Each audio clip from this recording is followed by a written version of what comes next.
Good evening, visitors. Welcome to the Australian War Memorial's last post ceremony. My name is Craig Burrell, and joining us today from the Royal Australian Navy is Lieutenant Gregor Watson. This evening, we warmly welcome the delegation representing Air Force Headquarters. We welcome the veterans who have served, those that are still serving, and the families that love and support them. We acknowledge the members of RSL and Services Clubs Association, RSL Victoria, and RSL Queensland who are watching the broadcast of this ceremony across Australia.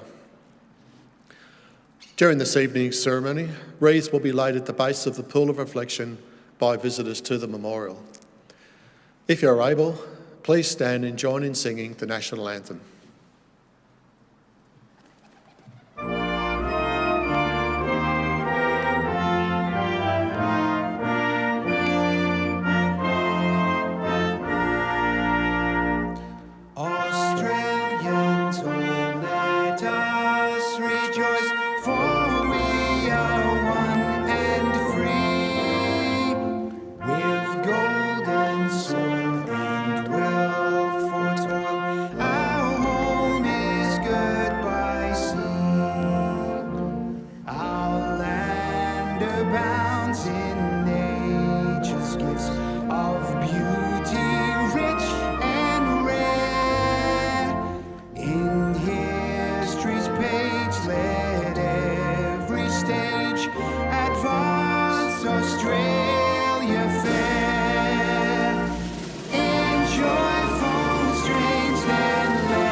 Please be seated if you can do so.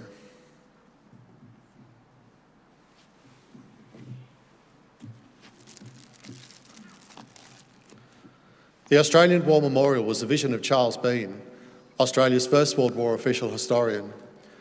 Bean landed with the Australian troops on Gallipoli and stayed with them at the front through to the end of the war. The idea of this national memorial and museum came to him at Pozières, France, in the depths of the bloody fighting of 1916. Bean's idea was that this would be a place where families and friends could come to mourn their loved ones buried in faraway places. It would also be a place that could help all Australians understand what these men and women had endured and what they had done for us. Bean's vision, to which we remain true, is best expressed as inscribed in the entrance to the memorial's galleries. Here is their spirit, in the hearts of the land they loved, and here we guard the record which they themselves made. Tonight, we will read the story behind just one of those on the Roll of Honour, which lists the names of more than 102,000 men and women who have given their lives for us in war and on operations for more than a century. But first, we present a lament, Flowers of the Forest. Wreaths or floral tributes will now be laid at the base of the pool of reflection.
Today we remember and pay tribute to Private John Albert Porter.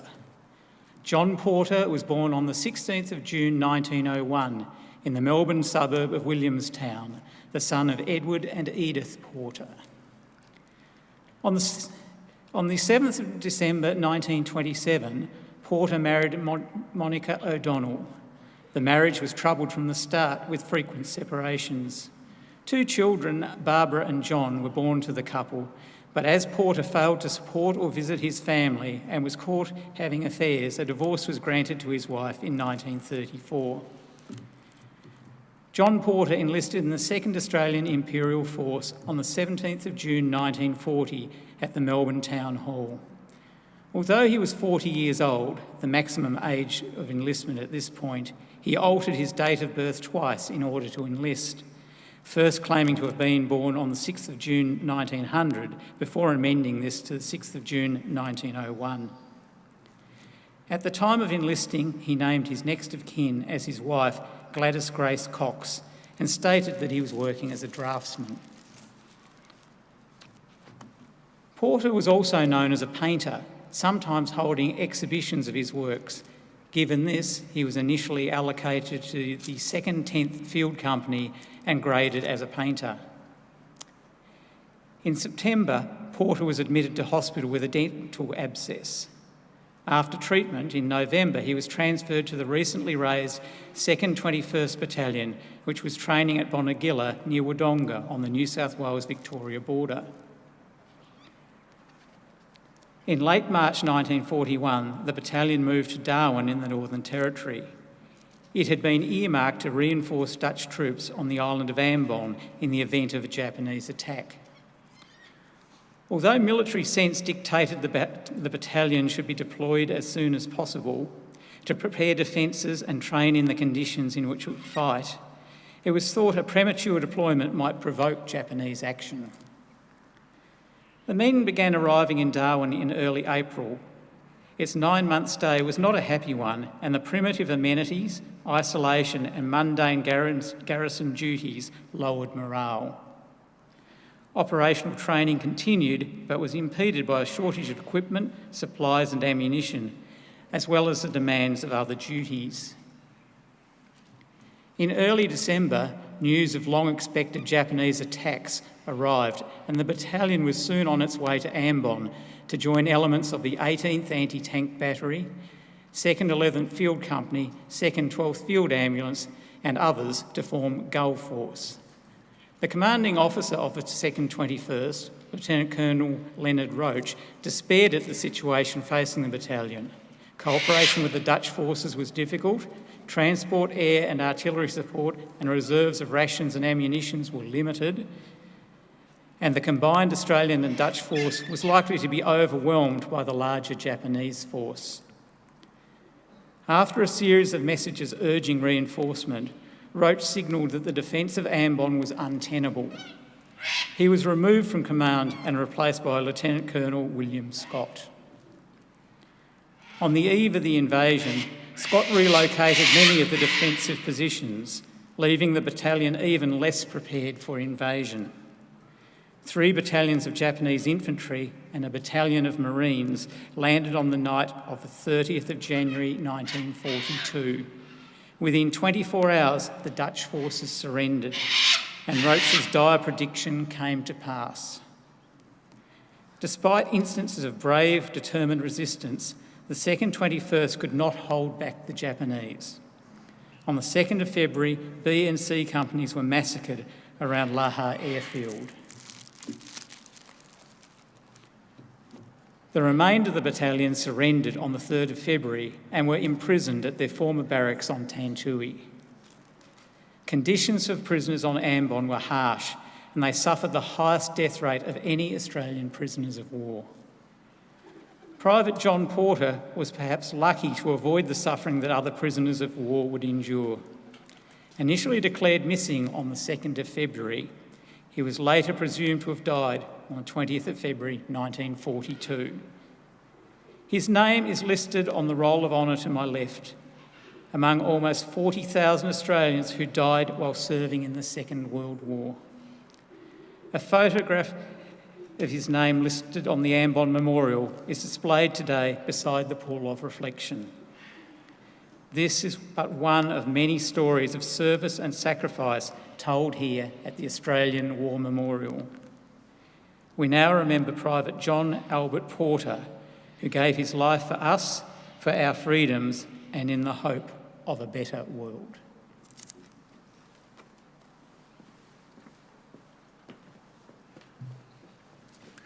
Please stand for the reading of the Ode and the sounding of the last post.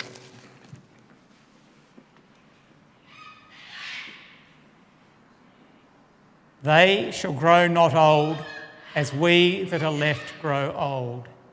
Age shall not weary them, nor the years condemn. At the going down of the sun and in the morning, we will remember them.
Lest we forget. Lest we forget.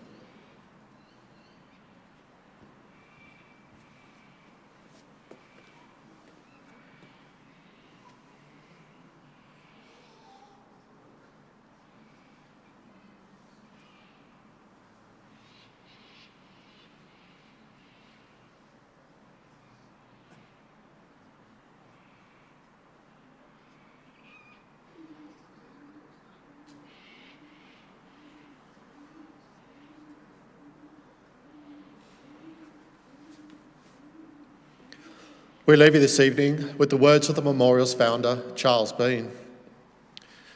Many man lying out there at Pozières or in the low scrub at Gallipoli with his poor, tired senses barely working through the fever of his brain, has thought in his last moments, well, it's over. But in Australia, they will be proud of this. Ladies and gentlemen, girls and boys, that concludes the last post ceremony. On behalf of the Director and staff, we thank you for visiting the Australian War Memorial today and for your continued support during the Memorial's development project. We wish you all a very pleasant evening.